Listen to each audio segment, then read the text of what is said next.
तुला कधीपासून जगात काय घडतंय याची चिंता वाटू लागलीये? हा, आता या वाड्यात काय घडतंय हे समजून घेता घेता थकलीस की काय? मेघदत्त, तुला तर मीच चुकीची दिसणार रे. तू काय करू शकतो ना मेघदत्त ते मला चांगलं माहितीये. नाहीतर आता हा प्रश्न विचारायचं काय कारण होतं? अगं कारण आहेच ना. तू आजचा पेपर इतक्या बारकाईने वाचतेस. आता तुला जगातल्या बातम्यांबद्दल चिंता वाटू लागली म्हटल्यावर या जगाचं पण काही खरं नाही ना. अरे मी राशी भविष्य बघते, हॉरोस्कोप. या पेपरचं भविष्य नेहमीच खरं ठरतं. आज त्यांनी लिहिलंय, केलेल्या चुका सुधाराल तर फायदा होईल. अरे देवा, म्हणजे आता तू चुका करतेस हे पेपर मध्ये छापून यायला लागले? मेघदत्त गप्पा बस. काल मी चूक केली होती, पण आज मी ती सुधारणार आहे आणि यावसाहेबांची शाबासकी मिळवणार आहे. तू बघच. मला एक सांग, तुझी रास कोणती? कुंभ. का ग, आता माझं भविष्य बघतेस की काय? मला अजिबात विश्वास नाही असल्या गोष्टींवर. हो ते माहितीये मला, पण तुझ्याबद्दल खूपच छान लिहिलंय तुझ्या हातून सत्कार्य घडेल. हे मात्र अगदी बरोबर लिहिलंय त्याच्यात. हा, आता आजच्या दिवसात तू तुझ्या चुका सुधारण्याचा संकल्प केलायस म्हटल्यावर तुझ्या काही किरकोळ चुका तुझ्या लक्षात आणून देण्याचं सत्कार्य मी माझ्या हातून करणार आहे. हे बघ ना, इतक्या कमी वेळात इतकी मोठी लिस्ट तयार झाली सुद्धा. क्रमांक नंबर 1, मराठीच्या नावावर चुकीचं इंग्रजी मराठी सारखं बोलून लोकांना फसवणे. क्रमांक नंबर 2, नको त्या गोष्टीमध्ये नाक खुपसून स्वतःच हसू करून घेणे. क्रमांक नंबर 3. बस करा मेघदत्त. जर मी एकच चूक केली नसती ना तर या सगळ्या चुका तुला मोजाव्या लागल्या नसत्या. कोणती ग? तुझ्या बरोबर लग्न करण्याची.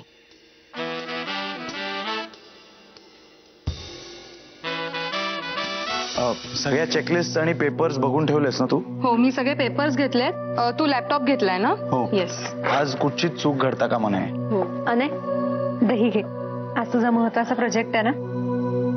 तेव्हा तुला माहितीये ना माझा या सगळ्या गोष्टींवर विश्वास नाहीये. ते जोपर्यंत आई करत होती तोपर्यंत ठीक होतं, आता तू पण हे सगळं करतेस. मान्य मला तुम्हा दोघांचा यावर विश्वास नसेल, पण कधी कधी ही अशीच श्रद्धा आपल्याला यश देऊन जाते.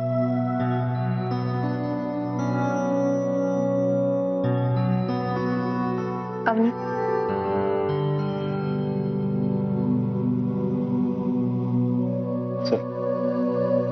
Weight a minute Avni. महत्वाच्या कामासाठी जाताय ना, मग भविष्य बघूनच जा. या पेपर मधलं भविष्य 99% खरं ठरतं. अच्छा अवनी, तुझी रास कोणती आहे? प्रॉमिला, तुमचा विश्वास आहे या साऱ्यावर? अरे सिरियसली ना तर गंमत म्हणून बघूया ना. सांग ना, तुझी रास कोणती आहे? मीन. मीन. अरे वा, मनासारखं होईल सगळं. आज योग चांगला दिसतोय तुझा. Very good. चांगलंय, बघूया तसंच खरंच होतंय का ते. अच्छा अनय, आता तू सांग, तुझी रास कोणती आहे? रोमिला. कम ऑन, सांग ना, त्याच्यात काय आहे? मिथुन. मिथुन.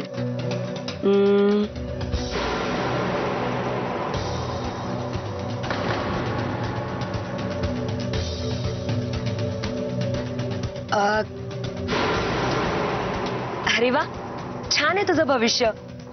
म्हणजे नेहमीसारखंच. पण काहीतरी लिहिलं असेलच ना? अनय, मगाशी मी तुला दही देत होते तेही नको होतं तुला. मग या गोष्टींवर का विश्वास ठेवतोयस तू? अगं गंमत म्हणून सुरू आहे ना रेवा, सिरियसली नाही काही करत आहोत. गंमत असली तरी त्याची काही गरज नाही. माझ्या अनयच्या कष्टांवर माझा पूर्ण विश्वास आहे. मला माहितीये त्याचं भविष्य काय असणार आहे. आज तो त्याच्या कामात पूर्णपणे यशस्वी होणार आहे. जर असं झालं ना रेवा, तर मी अख्ख्या गावाला पेढे वाटेन. चल मी, मला रेवाच्या या पॉझिटिव्ह शब्दांवरच बाहेर पडायचंय. चल. रेवा, हे बघ अनयच्या भविष्यात काय लिहिलंय ते बघ. लिहिलंय की आजचं त्याचं भविष्य चांगलं नाहीये. तो जेही काम करायला जाईल त्याच्यात अडचण आहे.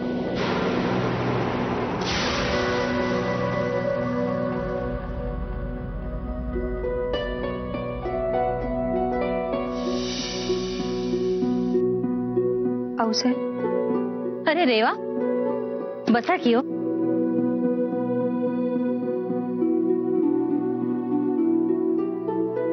का हो, काय झालं? चेहरा कसा उतरलाय तुमचा? आज मी अनयशी खोटं बोलले. त्यांनी विचारलं त्याचं काम व्यवस्थित होईल ना, तर मी ठासून सांगितलं त्याला की हो. आणि त्याला माझ्या बोलण्यावर आता विश्वास वाटतोय. मी असं करायला नको होतं ना आऊसाहेब. तुमचं कुठेच चुकलं नाही रेवा. प्रत्येक नवऱ्याला आपल्या बायकोचा पाठिंबा हा हवाच असतो, कारण काम करण्यासाठी या पाठिंब्याची त्याला गरज असते. पण त्याचं काम जर झालंच नाही तर त्याला वाईट वाटेल. त्याचं काय? नरोबा कुंजरोबा असं धर्मराजांनाही खोटं बोलावं लागलं होतं जी, पण त्यांचा उद्देश वाईट नव्हता की हो. पण आऊसाहेब, अवनीच्या त्या बायोडेटा बाबतीत सुद्धा मी खोटंच बोललीये. अवनीच्या मुखवट्यामागचा चेहरा जर तुम्हाला दाखवायचा असेल तर साम दाम दंड भेद या सगळ्या गोष्टी तुम्हाला आजमावायलाच लागतील रेवा. पण त्यासाठी खोट्याचा आधार घेणं बरोबर नाहीये ना. लोक खोटं बोलून जग बुडवायला निघाले. तुम्ही तर आपलं कुंकू वाजवतायची, मग भेटाय कशाला? पण अनयला जर कळलं की मी खोटं बोलतेय तर त्याचा माझ्यावरचा विश्वास उडून जाण्याची भीती वाटते मला. असं काही होणार नाहीये जी. सगळं नाटक उघड झालं की त्यांनाही कळेल की तुम्ही कुठल्या परिस्थितीमध्ये त्यांच्याशी खोटं बोललात ते. पण मला अजिबात हे पटत नाहीये आऊसाहेब. ती अवनी अजून मला काय काय करायला लावणार आहे देव जाणे. रेवा, नेहमी चांगलं वागून चालत नाही बघा. कधीतरी वाईटाचाही हात धरावा लागतो आपल्याला. आम्ही ही गादी अशीच चालवली नाही. न्याय आणि अन्यायाची चाड आम्हालाही आहे जी. पण कधी कधी न्यायासाठी अन्यायाचा हात धरावा लागतो, हे या गादीनंच आम्हाला शिकवलं बघा. ती तुम्हालाही शिकवे. रेवा, अनयराजे फक्त नावाला वारस आहेत, पण हा सगळा डोलारा तुम्हाला सांभाळायचा आहे. जात्यात गवाबरोबर खडेही भरडले जातात हे विसरू नका. खऱ्याचा वसा टाकू नका. पण त्यासाठी खोट्याचा हात धरावा लागतो म्हणून बिचकूही नका. बाकी सगळं काळ शिकवेलच जी तुम्हाला. पण तोपर्यंत आमचंही जरा ऐकत चलाची. तुम्हीच तर माझा आधार आहात आऊसाहेब. तुमच्याशी बोलल्यावर खरंच खूप बरं वाटतंय. आता नाही माझं मन डगमगणार. अवनीच्या विरोधात असलेले सगळे पुरावे मी गोळा करीन आणि मगच तुमच्या आणि अनयच्या समोर ते आणीन. तोपर्यंत काही काळ मला माझा वसा सोडावा लागला तरी चालेल.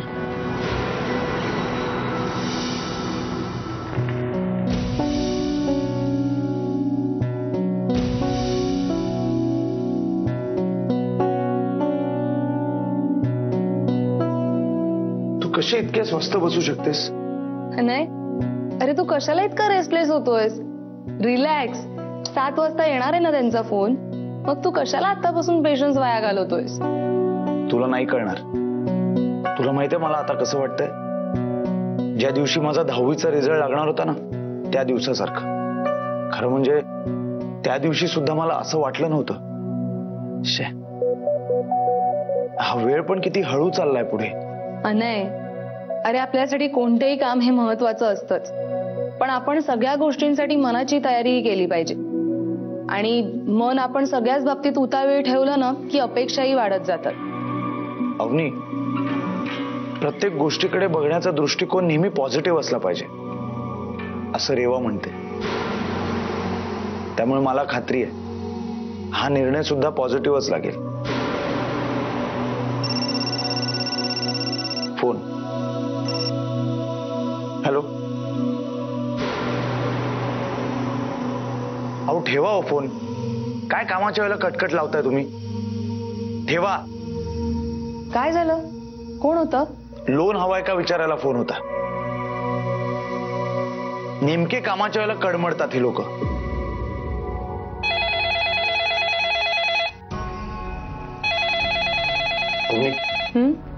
फोन. हो. अगं मग घे. मी का? घे म्हणतो ना. हॅलो. हा हा बोला सर. हो, एक मिनिट. हा अनय, क्लायंटचा फोन आहे. काय म्हणतात? निर्णय लागलाय? नाही, ते नाही अजून सांगू शकत आहे. पण त्यांना तुझ्याशी बोलायचंय. घे. अरे आता याच फोनची वाट बघत होतास ना, घे ना.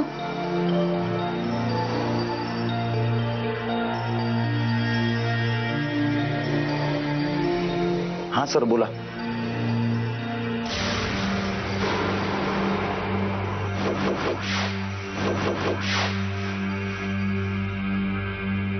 Okay sir, thank you.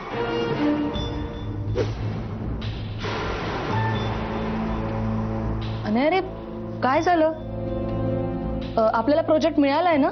काय म्हणालेत ते? अरे बोल ना, कधीपासून काम सुरू करायचंय आपण? अनय, अरे मी बोलतेय तुझ्याशी काहीतरी आणि तू काय असं गप्प बसून राहिलायस? अरे तू बोल. अनय, मी काहीतरी विचारतेय तुला. अनय, असं काय करतोयस तू? अनय, अरे ऐक.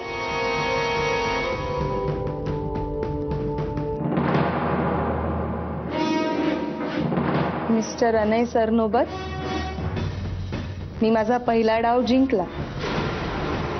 आता तयार राहा. तुमच्या खानदानाची बर्बादी या अवनीच्या रूपात तुझ्यासोबत वाटचाल करते, हे विसरू नका. पण भले तुम्हालाही कसं हे कळणार, कारण तुम्हाला यातलं काहीच माहित नाहीये. आणि ह्यातच खरी मजा आहे.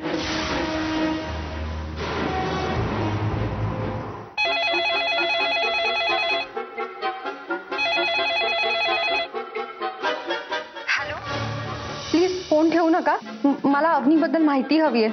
माझ्यासाठी खूप महत्वाचं आहे. प्लीज प्लीज सांगा मला. कोण बोलतंय? मी रेवा अनय सरनोबत बोलतेय, शिवपुरापुराहून बोलतेय. प्लीज मला ना अवनीबद्दल माहिती हवी आहे. अवनीबद्दल? हो, मला माहितीये तुम्हीच मला माहिती देऊ शकता. प्लीज नाही म्हणू नका. हे बघा, याबद्दल मी तुम्हाला काहीही मदत करू शकत नाहीये.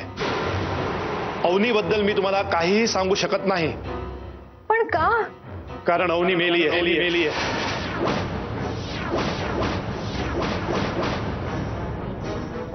काय? हो, मी तुम्हाला अवनीबद्दल काहीही सांगणार नाहीये, कारण अवनी मेली आहे. हे बघा, मला माहित नाही, तुमचा काहीतरी गैरसमज होतोय. पण प्लीज प्लीज मला अवनीबद्दल माहिती द्या. माझ्यासाठी खूप महत्वाचं आहे ते. प्लीज नाही म्हणू नका. अहो, तुम्हाला कळत नाहीये का मी सांगितलेलं? अवनी मेली आहे आणि मला तिच्याबद्दल काहीही बोलायचं नाहीये. हॅलो,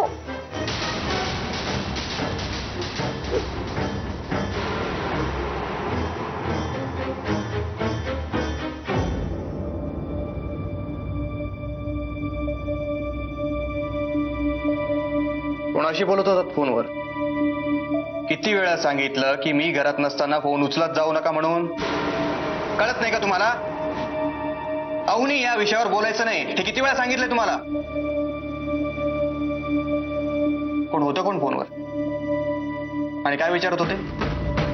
तिचं तिकडे काय चालू आहे माहिती ना तुम्हाला? स्वप्नील, तुझं हे जे काही चाललंय ते मला अजिबात पटलेलं नाहीये. अरे कसा वागतोयस तू? सख्खी बहीण होती ना ती तुझी, आणि तरीही तू. बाबा, बास झाला तो विषय. आता जा, आराम करा जा. आणि लक्षात ठेवा, फोन वाजला तरी उचलत जाऊ नका.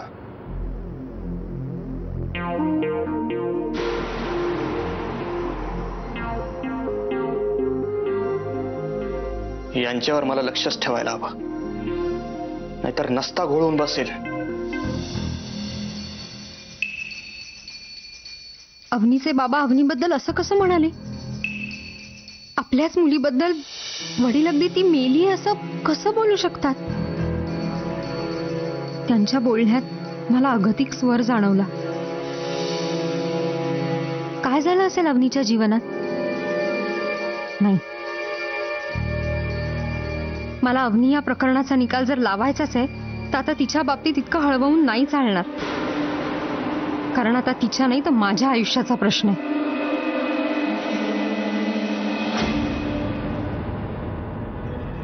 मला परत फोन करून बघायलाच हवं. रेवा, अनय, तू इतक्या लवकर कसा आलास आज? आणि तुझा चेहरा का उतरलाय? तू जरा आईच्या खोलीत जा, मला इथे थोडा निवांतपणा हवाय. अरे पण काय झालंय? तुला ऐकून आलं का मी काय बोललो ते? दरवेळेला तुझ्याच म्हणण्याप्रमाणे वागायचं का मी? मला इथे शांतता हवी आहे, तुझी काय हरकत आहे? अरे असं नाही, पण तुझ्या मी म्हणालो ना काही बोलायचं नाही. मला त्रास देऊ नको. अरे अनय, अनय तू काय करतोय? अनय, अनय प्लीज, अरे दार लावू नकोस. अनय दार उघड. अनय, अनयला काय झालंय अचानक? तो असा का वागतोय? काहीही बातमी असली तरी मला सांगितल्याशिवाय तो राहत नाही. आणि आज त्याचं असं वागणं, काय अर्थ असेल याचा? आज त्याच्या प्रोजेक्टचा रिझल्ट होता. तिथे तर काही गडबड झाली नसेल ना? त्याचा रिझल्ट नेगेटिव्ह तर लागला नसेल? नाही नाही, असं होणार नाही. अनयच्या कामावर माझा पूर्ण विश्वास आहे. पण नेमकं काय झालं असेल? त्याचं काहीतरी नक्कीच बिनसलंय. काळजी वाटायला लागली आता. आऊसाहेबांना भेटायलाच हवं.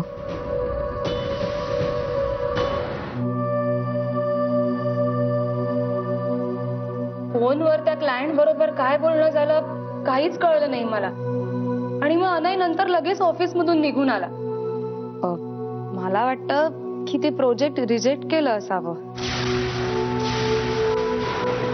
शक्यच नाही. अनयचं प्रोजेक्ट रिजेक्ट होऊच शकत नाही. अगं हो, मलाही तसंच वाटत होतं.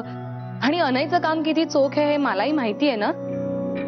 पण आता तसं झालंय, नाहीतर तो असा परत आला असता का?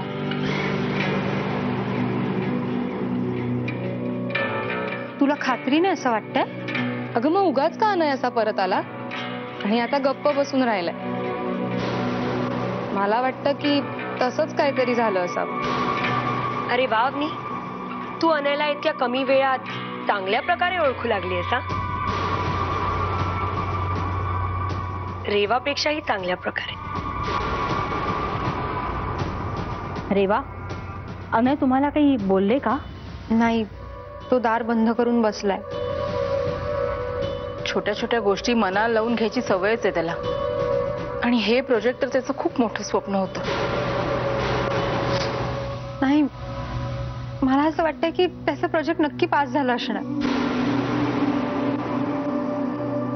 पण मला माहितीये ना तो कसा रिजेक्ट झालाय ते. पण जर तो प्रोजेक्ट पास झाला असता तर अनयने तुला सांगितलं असतं ना?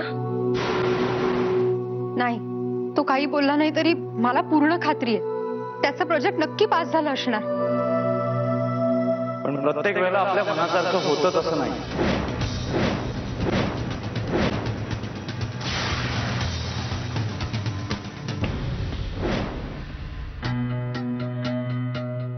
आज मला कळलं प्रत्येकाला शहाणी आणि हुशार बायको का हवी असते.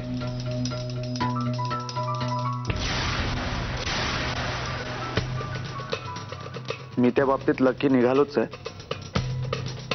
पण माझ्या बायकोचा माझ्यावरचा विश्वास मला जास्त मोलाचा वाटतो. अरे तुम्ही सगळे असं का बघताय माझ्याकडे? मला प्रोजेक्ट मिळालंय.